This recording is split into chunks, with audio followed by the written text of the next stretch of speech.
அன்பான நேயர்களே, காலை வணக்கம்.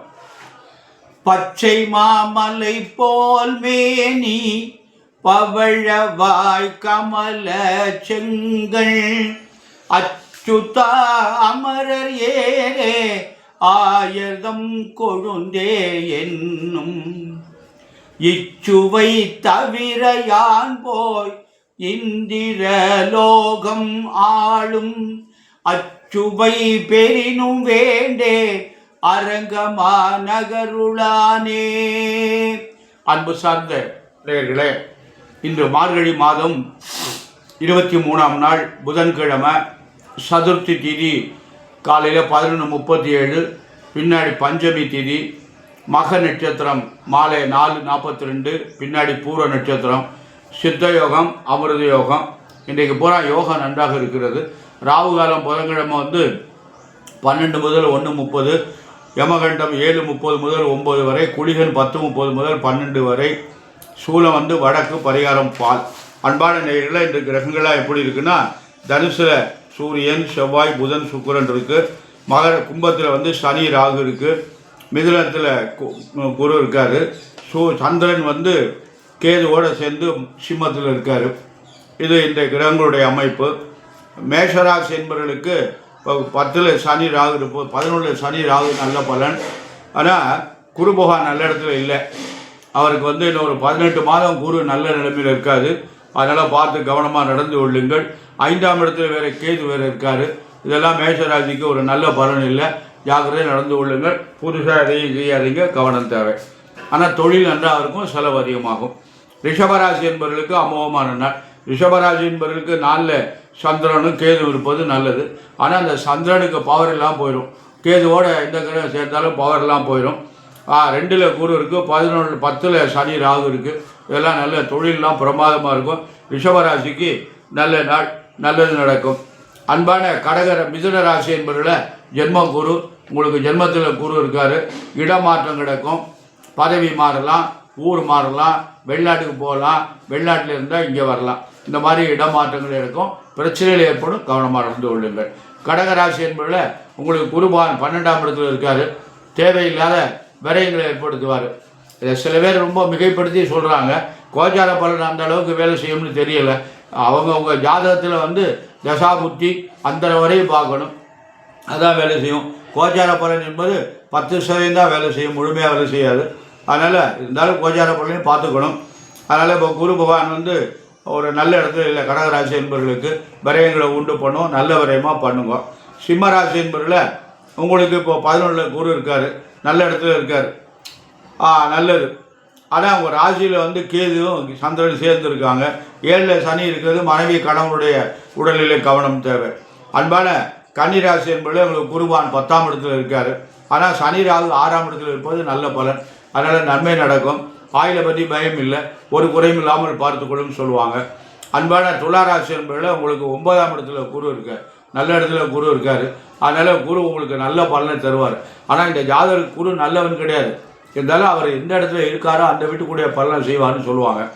அதனால் குரு நல்ல இடத்துல இருக்கார். விருச்சிக ராசி என்பதில் உங்களுக்கு அஷ்டம குரு. புதுசாக எதையும் செய்யாதீங்க, புதிய முயற்சிகள் தவிர்ப்பது நல்லது. தனுசு ராசி என்பதில் உங்களுக்கு குருபான் 7ஆம் இடத்துல இருக்கார்.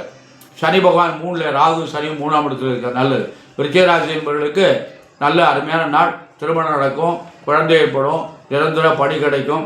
இதெல்லாம் தனுசு ராசி என்பவர்களுக்கு நல்ல பலன். அன்பான மகர ராசி என்பதில் குரு 6ஆம் இடத்துல இருக்கார். ஆரோக்கியத்தில் ரொம்ப கவனம் தேவை. எதிர்ப்பு இருக்கும், 7.5 இருக்குது. மாதம் 22ஆம் தேதி சனிக்கிழமை அன்னைக்கு 7.5 முடியுது. அன்பான கும்பராசி என்பதில் உங்களுக்கு குருபகவான் நல்ல இடத்துல இருக்குது, ஜென்மச்சனி இருக்குது. இந்த ஜென்மச்சனி மார்கழி மாதம் 22ஆம் தேதிக்கு விலகுது. அதுக்கப்புறம் நல்லது அப்படின்னு சொல்லுவாங்க. அன்பான மீனராசி என்பதில் உங்களுக்கு 7.5 தாக்கம் இருக்கிறது, பார்த்து நடந்துக்குங்க. குருபகவான் 4 உச்சம் பெற்றிருக்காரு, 4 இருக்கார். 4ஆம் இடம் குருவுக்கு சரியில்லை. அது வைகாசி மாதம் அந்த 5ஆம் இடத்துக்கு வந்துடுவார். ஓராண்டு நல்ல பலன் தரும். அன்பான மீனராசி, கும்பராசி, மகர ராசி என்பதில் 7.5 தாக்கம் இருக்கிறது. சனிக்கிழமை தோறும் விரதமாக இருங்க. சனீஸ்வரனுக்கு எழுதி ஏற்றுங்க. காக்காய்க்கு அன்னம் வச்சுட்டு சாப்பிடுங்க. இந்த கோளறு திருவிழா தினசரி பாராயணம் பண்ணுங்க. அதுதான் உங்களுக்கு நல்ல பலன். அன்பான நேயர்களை, நமக்கு கிரகங்களுடைய ஆளுமைக்கு உட்பட்டுத்தான் நாம் ஆக வேண்டும். அதிலிருந்து யாரும் தப்ப முடியாது. என்ன பரிகாரம் நம்ம பண்ணாலும் அந்த பரிகாரத்திலேருந்து நம்ம ஜாதகத்தில் என்ன அமைப்பு இருக்கோ அதுலேருந்து நம்மளால் விடுபட முடியாது. ஆனால் அந்த பரிகாரம் என்ன செய்யும்னா, ஒரு 1000 ரூபா செலவழியும் அப்படின்னா 500 ரூபா செலவழியும். அதுதான் அந்த பரிகாரத்துக்கு போகிறத தவிர செலவாகிறது ஆய்தான் தீரும். அதை மாற்ற யாராலையும் முடியாது. பரிகாரம் பண்ணுறதுனால எல்லாத்தையும் மாற்றி அமைச்சிடலான்னு சொன்னால் அப்புறம் எல்லாருக்குமே எல்லாமே மாறிடும். அதெல்லாம் நடக்காது. அன்றைக்கி கர்ப்பத்தில் என்ன நிர்ணயிக்கப்பட்டதோ அதுதான் நடக்கும். அதனால் இறைவனை வணங்க வேண்டியது, கஷ்டம் இல்லாமல் வாழணும், நோயினுடைய தாக்கம் அதிகம் இல்லாமல் இருக்கணும். ஆஸ்பத்திரிக்கு போகணும், ஒரு 10,000 ரூபாய் செலவழியும்னா 5,000 ரூபாய் செலவோடு வந்துடணுமா. அதுக்கு இறைவன் நமக்கு ஒரு நல்ல அருள் செய்யணும் அப்படின்னு ஒரு கருத்து இருக்குது. அதனால் அன்பான நேயர்களே, நமக்கு இறை வழிபாடு தான் மிகவும் நல்லது. நாம் என்ன பண்ணணும் கேட்டிங்கன்னா, பெரியவங்கள்லாம் நிறைய பதியங்கள்லாம் தந்திருக்காங்க. நல்ல அருமையான பதியங்கள்லாம் நமக்கு வெப்பு நோயை தீர்ப்பதற்காக திருநீட்டு பதியம், வயிற்று வலியை போற்பதற்காக அருமையான பதியம் தந்திருக்காங்க. ஞானசம்பந்த பெருமான் நமக்கு வயிற்று வலி இருக்குன்னா அதுக்கு ஒரு பதியம் இருக்குது. கூற்றாயினவாறு வெளிக்கிலே அப்படின்னு ஒரு பதிகம். அந்த பதிகம் அருமையான பதிகம். ஆற்றேன் அடியே அதிக கடிலே விரட்டானத்துறை அம்மானை, விரட்டானத்துறை அம்மானை பற்றி பாடியிருக்காரு. அந்த கூட்டாயினவாறு விளக்கிலே அந்த பதியத்தை பாராயணம் பண்ணால் எப்பேற்பட்ட வயிற்று வலியும் சேர்ந்துடும். அதாவது நல்ல குழந்தைகள் பிறக்கணுங்கிறதுக்கு பதியம் இருக்குது. அந்த பதியத்தை பாராயணம் பண்ணால் நல்ல அறிவான குழந்தைகள் பிறக்கும். சுகமான பிரசவம் ஆகணும்னா அதுக்கு பதியம் இருக்குது. இதெல்லாம் யாருமே படிக்கிறது இல்லை. இப்போ நவீனமாக காலங்களையே சொல்கிறேன். இன்னொன்று நான் சொல்கிறேன், முக்கியமான கருத்து, அதை எல்லோரும் பதிவு பண்ணும்போது எல்லாருக்கும் சொல்லுவாங்க. அதாவது இப்போ ஒரு கணவன் மனைவிக்கு குழந்தை தாமதமாகுது அப்படின்னா உடனே ஆஸ்பத்திரியில் போய் பார்க்குறோம். அவங்க என்ன சொல்கிறாங்கன்னா, உங்கள் 2 பேர்ட்டையும் உயிரணுக்கள் ரொம்ப குறைவாக இருக்குது, குழந்தை ஏற்படக்கூடிய வாய்ப்பே இல்லை, அதனால் நீங்கள் டெஸ்ட் பேபி தான் உங்களுக்கு டீப் மூலமாக தான் நீங்கள் குழந்தை பெற்றுக்கணும் அப்படின்னு என்னத்தையோ சொல்லி அதுக்கு முயற்சி பண்ணுறாங்க. அதுக்கு 10 லட்சம் 20 லட்சம் செலவு பண்ணிக்கிறாங்க. நான் ஒரு கருத்து சொல்கிறேன், அருமையான கருத்து. அரச மரத்துக்கு ஆணுக்கிட்ட இருக்கிற மலட்டுத்தன்மையை போக்கக்கூடிய தன்மை இருக்குது. வேப்ப மரத்துக்கிட்ட பெண்ணுக்கிட்ட இருக்கிற மலட்டுத்தன்மையை போக்கக்கூடிய சக்தி இருக்குது. அதனால் அரச மரமும் வேப்ப மரமும் ஒரு இடத்துல இருந்தால் அது மாதிரி ஒரு உயர்ந்த பலன் ஊருக்கு எதுவுமே கிடையாது. அரச மரமும் வேப்ப மரமும் ஒன்றா சேர்ந்து இந்த குளத்துக்கரை கம்மாக்கரை ஒரு கையில் இருந்துன்னா அது மாதிரி பலன் யாருக்கும் எங்கேயுமே கிடையாது. அதனால் நாம் இந்த கணவன் மனைவி 2 பேரும் குளிச்சுவிட்டு 45 நாள் ஒரு மண்டலம் அதிகாலை 4லேருந்து 6க்குள்ளே 108 சித்து தினம் சுற்றுனாங்கன்னா எப்பேற்பட்ட மலட்டுத்தன்மையை நீங்கி குழந்தை உருவாயிடும். ஆனால் இதை யாரும் செய்யலை. இது யாரும் 4:30 மணிக்கு 3 மணிக்கெல்லாம் எங்கேருந்து குளிக்கணும், அரச மரம் வேப்புக்கு போகணும், அந்த மரம் இருக்கிற இடத்துக்கு போய் 108 தவணை விடிய காலையில் ஈரத்தோடு சுற்றணும். அப்போ தான் இந்த ஓசோன்கிற காற்று மண்டலம் வருது. அந்த காற்று நம்ம உடம்புக்குள்ளே போய் நம்மக்கிட்ட இருக்கிற ஒரு மலட்டுத்தன்மையெல்லாம் போக்கும். இது அறிவியல் பூர்வமான உண்மை. ஆண்டவன் மேல் ஆணையிட்டு சொல்லுகிறேன், இது உண்மை. என்னுடைய அனுபவத்தில் நிறைய பேர் பார்த்துருக்கேன், நிறைய பேர் சொல்லி பார்த்துருக்கேன். ஆனால் இதை யாருமே செய்கிறதில்லை. இது எந்த ரூபாய் எவ்வளோ ரூபாய் செலவு பண்ண வேண்டியதில்லை.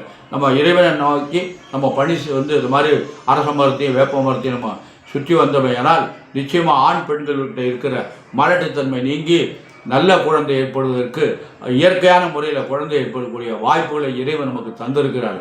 அதெல்லாம் நம்ம பயன்படுத்தணும். அதுக்கப்புறம் அந்த பதியங்கள் எல்லாம் பாராயணம் பண்ணலாம். அந்த கோயிலை சித்திரை ஓதே ஓம் நம சிவாயன்னு சொல்லிக்கிட்டே சுற்றி வந்தால் அதை விட பெரிய புண்ணியம். அதனால் அந்த மாதிரிலாம் ஒரு தன்மைகள் இருக்குது. அதனால் அன்பான நேயர்களை, நீங்கள் இந்த குழந்தை இல்லாதவங்கெல்லாம் இந்த அரச மரம் வேப்ப மரம் இருக்கிற இடத்துல போய் அதிகாலையில் 4லேருந்து 6 மணி வரை 108 சித்து ஒரு நாளைக்கு சுற்றினீங்கன்னா குழந்தை பிறக்கிறதுக்கு வாய்ப்பு நிறைய இருக்குது.